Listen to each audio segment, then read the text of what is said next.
Shalom, all praises to Yahweh, Ba'Shem, Yahweh Shai, Ba'Shem, Rakah, Kadash, double honors unto the apostles and elders of Great Millstone who rule well.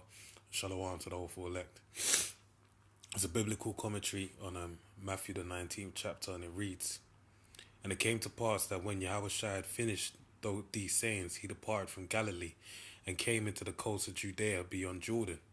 And great multitudes followed him, and he healed them there.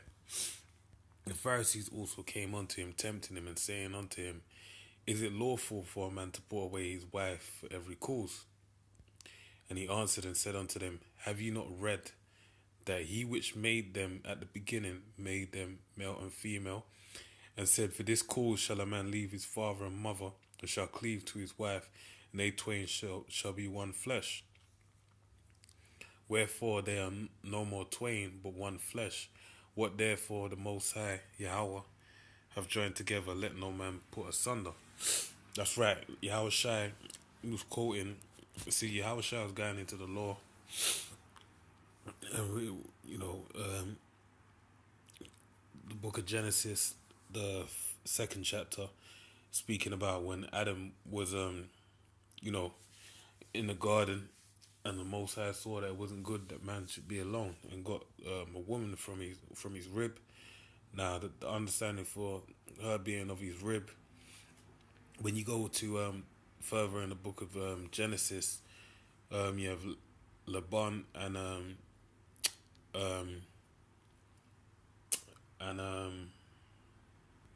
Jacob. There's a scripture where she says, "You are blood of my blood, flesh of my flesh, or rib of my rib," something to that extent. And it basically means of the same kindred, of the same house, because basically Eve was of close kin to him, all right, of a righteous line. Okay, showing you that the scriptures, everything that's contained in the scriptures, just comes back around and is there from the beginning.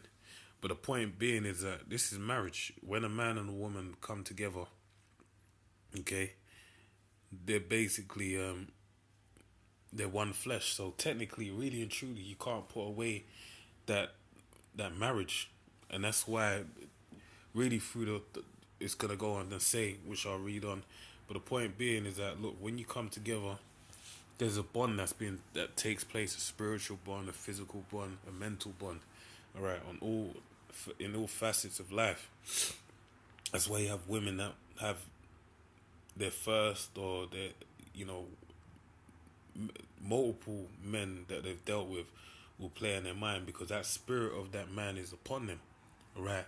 The traits, the mental aspects, and even the physicality of the man, she'll remember him. And the same, but the man, more so, a man can have multiple women. That's how we're designed, all right. Because really, they join onto our flesh, all right. But women ain't built to do that, okay. They say unto him, Why did Moses then command to give a writing of divorcement and to put her away? He saith unto them, Moses, because of the hardness of your hearts, suffered you to put away your wives, but from the beginning it was not so. That's right. Because basically the hardness of the hearts of Israel, basically, that's why we have the need for the second covenant, dealing with us being in the flesh. Basically, Jake, that's why even there's laws to the effect of in the book of Deuteronomy, I believe it's the 20th chapter or somewhere around there, where a man may hate his wife and turn around and say, when I went into her, she wasn't a virgin. And that's why the tokens would be kept by the woman's father and mother, so that in that occasion they'd show it. Then the man would have to basically, stay with her. But if he don't want to stay with her to that time, basically she will take off his slipper and slap him, hit him in his face and spit in his eye, and there was a set of words that will be said. But because basically it's a shame, he's causing her to be played a harlot, basically, because she's joined onto his flesh. All right. So with that being said, that shows you, that's an example of things, a law that the Most High set in place because of the hardness of the hearts of the children of Israel. That shows you that it weren't set within them to keep the law, and that's why you had these different laws set in place for that event. All right. Um, but from the beginning, it was not so. And Adam and Eve is that key example. Once you get a woman, that's it. You're in it to the end. All right. And that's something that's missing. That's why it's not understood. It says, Yahweh Shai said, a wicked and adulterous generation shall seek for a sign. And that's if it was like that, well, really he's talking about this generation now, man. All right. And I say unto you, whosoever shall put away his wife, except it be for fornication, and shall marry another, fornication being adultery, and shall marry another, committeth adultery. Okay, because you're basically causing her to commit adultery. There's no reason to put her away, least it be for adultery. All right. And when you put her away, you're causing her to sin. And whoso marrieth her, which is put away, doth commit adultery. All right. So even then, the man that joins onto her basically is joined. That's another man's flesh. All right. She's joined onto his flesh. So by taking her to join onto your flesh, you're basically committing adultery because it still belongs onto the man, whether the bill of divorcement or not. Technically, through the spirit, she's joined onto him. Okay. His disciples say unto him, if the case of man be so with his wife, it is not good to marry. But he said unto them, all men cannot receive this saying, save they to whom it is given. Right? For all the eunuchs, for there are some eunuchs which were so born from their mother's womb, and there are some eunuchs which were made eunuchs of men. So you have men that never slept with a woman in their life. You had men that became eunuchs of men, all right, after the order of a man, and there are eunuchs which were made themselves eunuchs for the kingdom of heaven's sake. And so there's men in this truth that basically don't sleep with women like that because they made themselves the key example. Don't sleep with women. The key example being Paul. All right, Paul weren't messing with no women. Yahweh Shai didn't mess with no women. That's the highest example. All right, he didn't mess with no women at all, and that was for the sake of the kingdom of heaven. All right, he that is able to receive it, let him receive it. Then were there brought unto him little children, that he should put his hands on them and pray, and the disciples rebuked them. But Yahushua said, suffer little children and forbid them not to come unto me, for of such is the kingdom of heaven. And he laid his hands on them and departed thence. Yeah, because Matthew, the previous chapter, it speaks about when you come unto the Lord, you basically come as a babe, as a little child. And as the Lord spoke, to basically follow him, you have to be born again, as he told told Nicodemus in John the 3rd chapter. Okay, you have to be born again. Now, by being born again, when you have a newborn baby, they don't have teeth. All right, they're growing. Certain parts of their body are still in growth. All right, after they come out of the womb, one of the main parts of their body is their teeth. All right, that's why they go through a process known as teething. All right, now because they don't have any teeth that are able for them to eat solid food, they suck on the breast of their mother. All right, and the same thing with us. When we come in the truth first, we get the milk. Okay, the sincere milk of the Lord. And that's why it says in Proverbs, ravish, cause a, basically, not to ravish the breath, sorry, but basically talks about the breast of wisdom in the Song of Solomon and various other scriptures, because basically you come up in the milk and you learn and then you grow, and then when you get, it tells you in the book of Hebrews, I believe, about them that are weaned from milk, them that are aged, they basically can, deal with a meat. Okay, so more deeper topics. That's what it's a metaphor for. Okay. And behold, one came and said unto him, Good master, what good thing shall I do that I may have eternal life?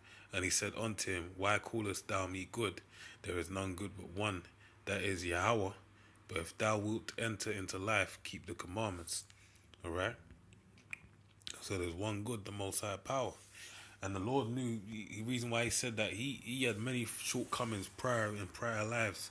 Even though he was perfect in his walk as Yahweh Shai, he really was chastised in his lifetime as Yahweh Shai for the things that he done when he was on the earth of Solomon. That's why he said, now there is one greater than Solomon. All right? Because basically when he was Solomon, he had great wisdom, great exaltation upon the earth, but then he fell short of the glory by what? His love for his women. All right?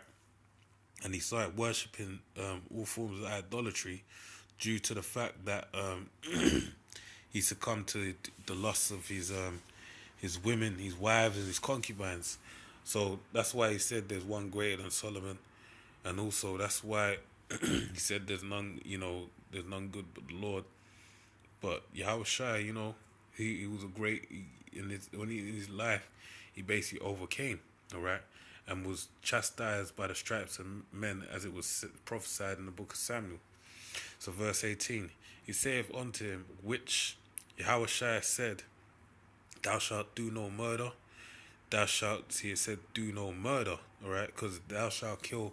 Really thou shalt not kill. Sorry, really in the Hebrew, the word there, I can't remember the word off the top of my head, but it's not the word for kill; it's the word for murder, because killing can be a righteous act, all right.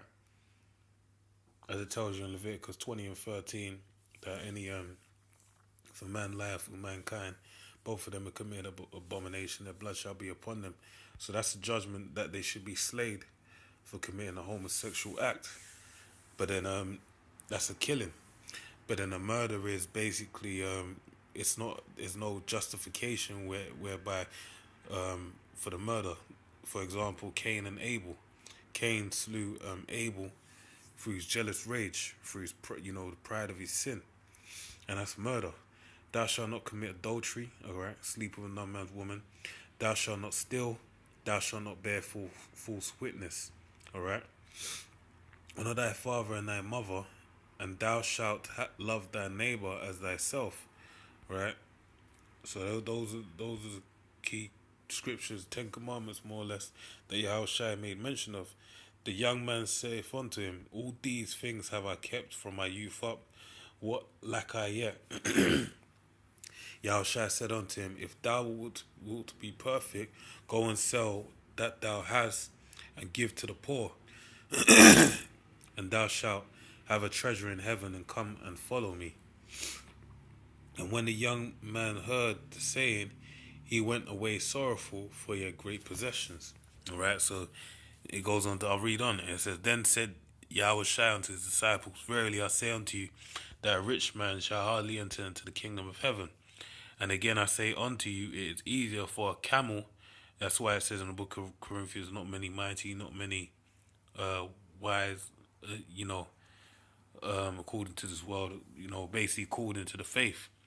Not many, but there is, it's a possible thing that a man of great, wealth or such high esteem in the world can come to the truth, but it's a rarity. All right. And again, I say unto you, it is easier for a camel to go through the eye of a needle than for a rich man to enter into the kingdom of the Most High. So it'll be easier for a camel. The eye of a needle is basically a passageway where a camel would have to, get in a very compromising position, kneeling down and moving forward to get through it. It's not impossible, but it's because of its stubbornness, it's very difficult for for the camel to get through, right? And when his disciples heard it, they were exceedingly amazed, saying, who then can be saved? Then Yahushua beheld them and said unto them, with men this is impossible, but the Most High all things are possible. And that's the thing. When you look at it, the disciples actually, they were looking at it like from the standpoint of a man with great wealth. Why would he forsake his wealth to come into the truth? But, not all men esteem their wealth alike, because some people may, You know, they may have a million. Say for example, someone could have be a regular. I don't know how much money regular Joe on 35K or like 20K, 25, whatever. Yeah, in pounds, living normal, paying their mortgage, got a family, a wife on the same kind of, normal. They can come into the truth, but then they can not come into the truth as well. All right, but then you could have someone as well that has a great amount of wealth, but their morality, their morals, their code of conduct, they know something ain't right in this kingdom, and they can still maneuver at that level of clearing a million every year, but they still know that look, this don't mean shit. I'm just going through the motions, but I know that the Lord is coming back. All right, because look, the Most High puts these things in these thoughts in the interiors of men. All right, so it's possible with the Most High, but if it was down to men, it wouldn't be. All right. Verse 27. Then answered Peter and said unto him, Behold, we have forsaken all and followed thee. What shall we have thereof? Therefore. And Yahushua said unto them, Verily I say unto you, that ye which have followed me in the regeneration, when the Son of Man shall sit in the throne of his glory, ye also shall sit upon 12 thrones, judging the 12 tribes of Israel. So they're going to be established as judges over the nation of Israel. And every one that have forsaken houses, or brethren, or sisters, or father, or mother, or wife, slakia, or wife, or children, or lands, for my name's sake, shall receive 100-fold, and shall inherit everlasting life. Alright? But many that are first shall be last, and the last shall be first. So for forsaking all on this side, you're gonna receive it in 100-fold back on the other side. So with that, man, I pray you're edified. Shalom.